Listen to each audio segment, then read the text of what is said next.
আসসালামু আলাইকুম। এখন আমি এই জায়গা সম্বন্ধে আমার সম্মানিত আমাদের প্রধান শিক্ষক অমিত স্যার আর আমাদের বড় ভাই আছেন আমার সাথে, এই জায়গাটা সম্বন্ধে একটু কিছু বলবেন। আর আমরা যেখানে আসছি আজকে এসএসসি পরীক্ষা, এই আমাদের গার্জিয়ান যারা আছে সবাই আসছে।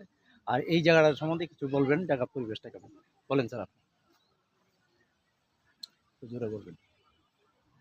এই জায়গাটা হচ্ছে কুসুরা ডিগ্রি কলেজ এবং পাশে আমরা আছি, কলেজের পাশেই বংশাই নদীর তীরে, কুসুরা গ্রামে বংশাই নদীর তীরে। এটা কি বংশাই নদী?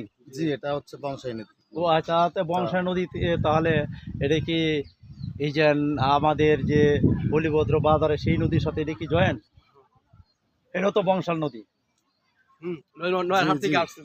নয়ারহাট থেকে আসছে আর কি। ও আচ্ছা, হ্যাঁ, এটা এটা বংশাই বংশাই নদী। নদী। এই নদীর শাখা এটা।